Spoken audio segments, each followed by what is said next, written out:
நம்ம ஒரு கேம் விளையாடலாமா? அம்மா 4 டைரக்ஷன்லையும் 3 டைரக்ஷனில் என்ன வச்சுருக்கேன்? டாய்ஸ் வச்சுருக்கேன். சரியா? உன் கையில் ஒரு டாய் இருக்குது. இப்போ உன் கையில் உள்ள டாயை அந்த 3 டைரக்ஷன்லையும் வச்சுட்டு திருப்பியும் நீ உன் பிளேஸ்க்கு வரும்போது என்ன டாய் கையில் வச்சுருக்கன்னு சொல்லணும். சரியா? இந்த கேமை நம்ம விளையாடுறது மூலமாக எப்படி இருப்போம்? ஆக்டிவாக இருப்போம், ரொம்ப இன்ட்ரெஸ்டிங்காக இருக்கும், வேறு எப்படி இருக்கும்? ஹாப்பியாக இருக்கும். ட்ரை பண்ணலாமா? ஓகே. இப்போ நீ கையில் என்ன வச்சுருக்க? ரேபிட். Very good. அதை கொண்டு போய் ஆட்டோ கிட்ட வை.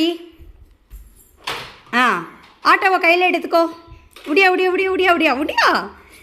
அடுத்து கார் கிட்ட வச்சுக்கோ. காரை கீழே கார் கிட்ட ஆட்டோவை கீழே வச்சுட்டு காரை எடுத்துக்கோ கையில். இப்போ பால் கிட்ட போ. காரை கீழே வச்சுட்டு பாலை கையில் எடுத்துக்கோ. இப்போ உன் பிளேஸ்க்கு போ. உன் கையில் என்ன வச்சுருக்க? Very good. அப்படியே ரவுண்ட் பண்ணு. அதே போல் அடுத்து ரேபிட் கிட்ட கொண்டு வந்து பாலை வை. அப்படியே பண்ணு. உடியா உடியா. ஆக்டிவாக இரு. ஆட்டோ கிட்ட போய் என்கிட்ட வரக்கூடாது. ஓடு ஓடு ஓடு ஓடு. இப்போ என்ன பண்ணணும்? கார்கிட்ட ஆட்டோவை வச்சுட்டு காரை கையில் எடுத்துக்கணும். எடுத்துகிட்டு இடத்துக்கு போ. உன் இடத்துக்கு போ.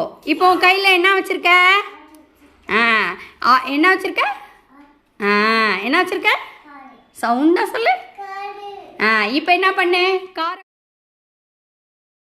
இந்த கேம் குழந்தைங்களோட க்யூரியாசிட்டியை ஸ்டிமுலேட் பண்ணுறது மட்டும் இல்லாமல் அவங்க ஆப்ஜெக்டை ஃபைண்ட் பண்ணுறதுக்கும் ஹெல்ப்ஃபுல்லாக இருக்கும். அவங்க ஓடி ஆடி விளையாடுறதுக்கு ஒரு பிளாட்ஃபார்மை உருவாக்கி கொடுத்த மாதிரியும் இருக்கும்.